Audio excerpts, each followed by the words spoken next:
guys. My name is Chad Tallon, and I am a professional actor and a teacher for grades kindergarten through 8th in the great state of Illinois.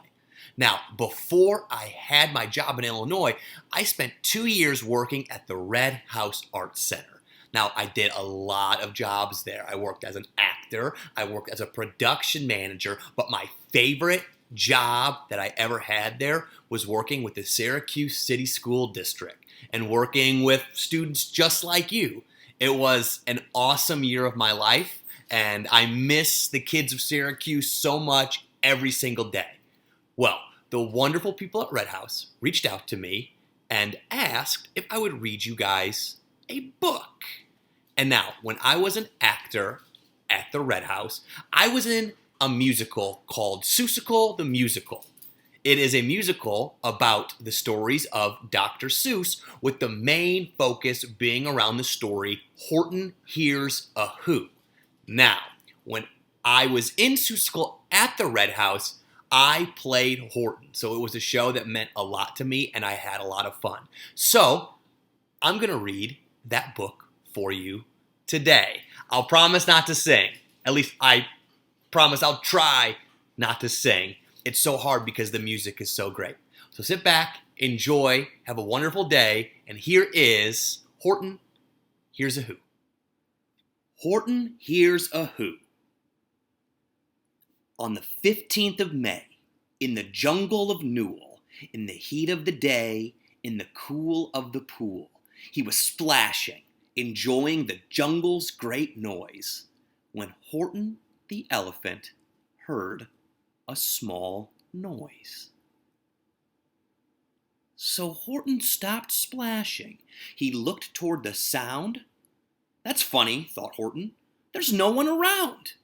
Then he heard it again, just a very faint yelp, as if some tiny person were calling for help. I'll help you, said Horton. But who are you? Where? He looked and he looked. He could see nothing there but a small speck of dust blowing past through the air. I say, murmured Horton, I've never heard tell of a small speck of dust that is able to yell. So you know what I think? Why, I think there must be someone on top of that small speck of dust. Some sort of creature of very small size, too small to be seen by an elephant's eyes. Some poor little person who's shaking with fear that he'll blow in the pool he has no way to steer. I'll just have to save him, because after all, a person's a person, no matter how small.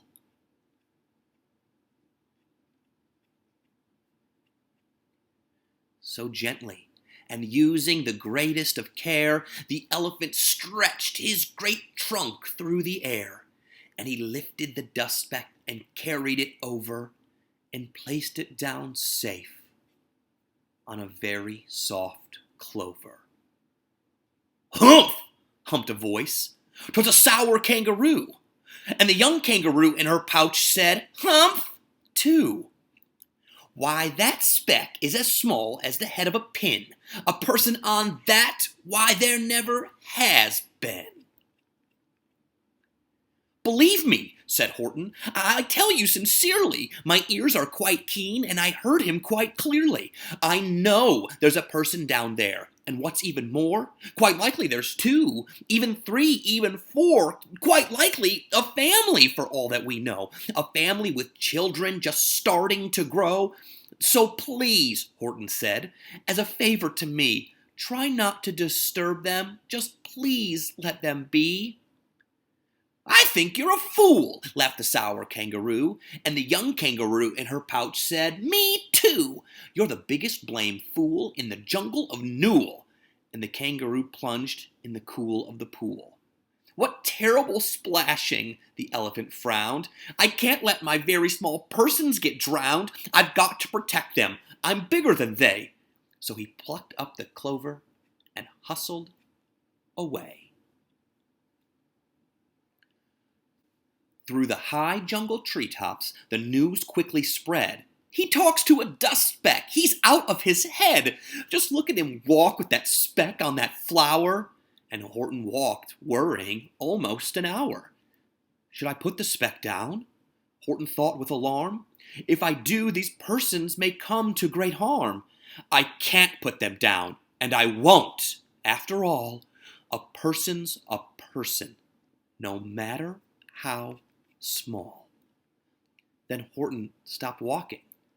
The speck voice was talking. The voice was so faint he could barely just hear it. Speak up, please, Horton said. He put his ear near it.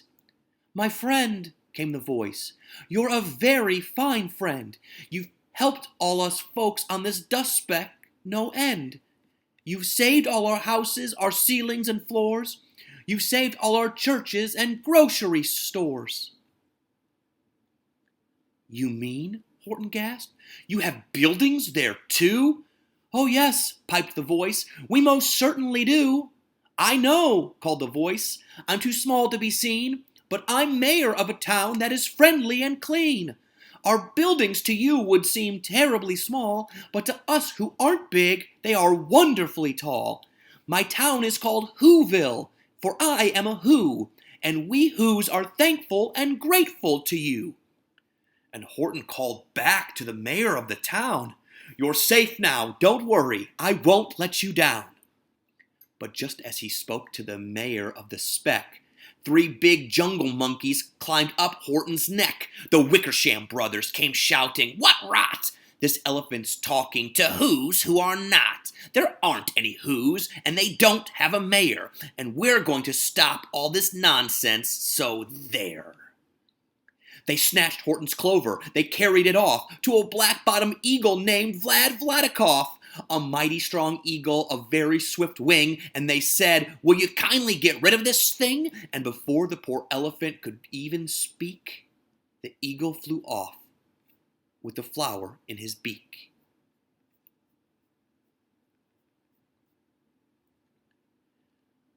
All that late afternoon and far into the night, that black-bottomed bird flapped his wing in fast flight, while Horton chased after with groans over stones that tattered his toenails and battered his bones, and begged, Please don't harm all my little folks who have as much right to live as us bigger folks do. And far, far beyond him, that eagle kept flapping, and over his shoulder called back, Quit your yapping. I'll fly through the night. I'm a bird. I don't mind it. I'll hide this tomorrow, and you'll never find it. And at 6:56 the next morning, he did it. It sure was a terrible place that he hid it. He let the small clover drop somewhere inside of a great patch of clovers 100 miles wide. Fine that, sneered the bird, but I think you will fail. And he left with a flip of his black-bottomed tail. I'll find it, cried Horton. I'll find it or bust. I shall find my friends on my small speck of dust. And clover by clover, by clover with care, he picked up and searched them and called, Are you there? But clover by clover by clover, he found that the one that he sought for was just not around. And by noon, poor old Horton, more dead than alive, had picked, searched, and piled up 9,005. Then on through the afternoon, hour after hour, till he found them at last on the 3 millionth flower. My friends, cried the elephant, tell me, do tell, are you safe? Are you sound? Are you whole? Are you well? From down on the speck came the voice of the mayor. We've really had trouble, much more than our share. When that black-bottomed birdie let go and we dropped, we landed so hard that our clocks have all stopped. Our teapots are broken, our rocking chairs smashed, and our bicycle tires all blew up when we crashed. So Horton, please, pleaded the voice of the mayor's, will you stick by us Whos while we're making repairs? Of course, Horton answered. Of course I will stick. I'll stick by you small folks through thin and through thick. Humph, humped a voice. For almost 2 days, you've run wild and insisted on chatting with persons who've never existed. Such carryings on in our peaceable jungle, we've had quite enough of you bellowing bungle. And I'm here to state, snapped the big kangaroo, that your silly nonsensical game is all through. And the young kangaroo in her pouch said, "Me too." With the help of the Wickersham brothers and dozens of Wickersham uncles and Wickersham cousins and Wickersham in-laws whose help I've engaged, you're going to be roped, then you're going to be caged. And as for that dust-specked, ha! That we shall boil in a hot steaming kettle of bezelnut oil. Boil it? Gasped Horton. Oh, that you can't do. It's all full of persons. They'll prove it to you. Mr. Mayor, Horton called. Mr. Mayor, you've got to prove now that you really are there. So call a big meeting. Get everyone out. Make every who holler. Make every who shout. Make every who scream. If you don't, every who is going to end up in a bezelnut stew. And down on the dust speck, the scared little mayor quick called a big meeting in Whoville Town Square. And his people cried loudly. They cried out in fear. We are here! We are here! We are here! We are here! The elephant smiled. That was clear as a bell.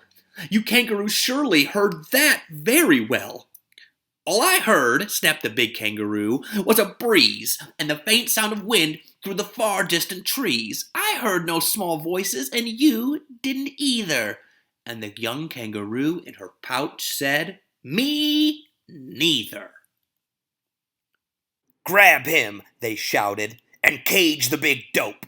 Lasso his stomach with 10 miles of rope. Tie the knots tight so he'll never shake loose. Then dunk that dump speck in bezelnut juice. Horton fought back with great vigor and vim, but the Wickersham gang was too many for him.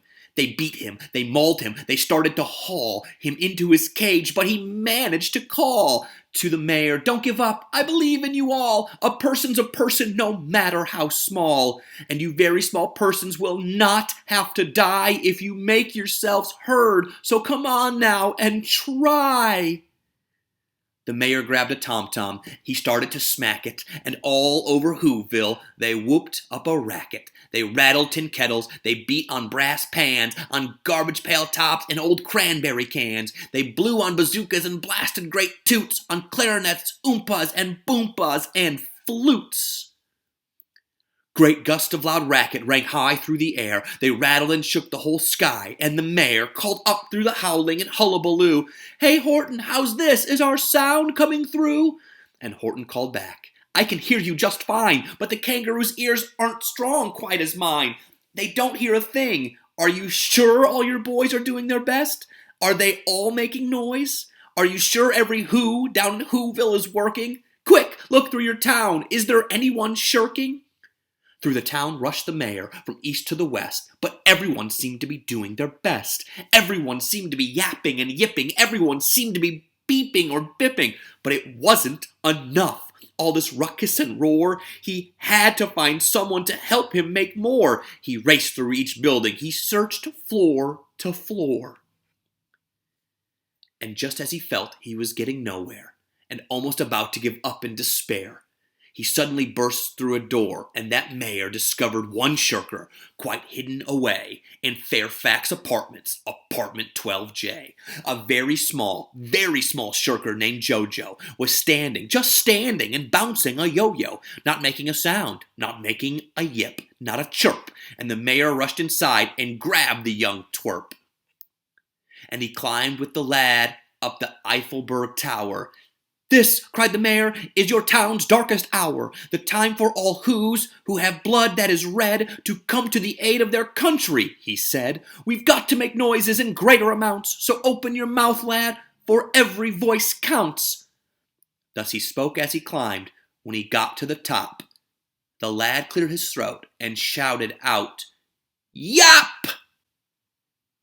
And that yop, that one small extra yop, put it over. Finally, at last, from that speck on that clover, their voices were heard. They rang out clear and clean, and the elephant smiled Do you see what I mean? They prove they are persons, no matter how small, and their whole voice was saved by the smallest of all.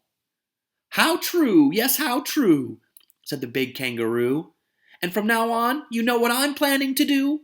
From now on, I'm going to protect them with you. And the young kangaroo in her pouch said, Me too!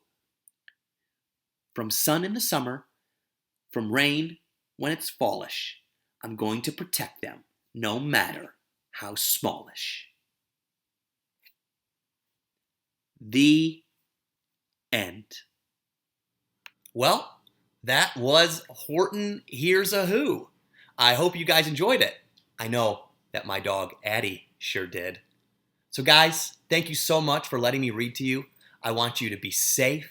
I want you to stay healthy. Know that all your teachers miss you. And we will see you all again real soon. Okay? Take care. Bye.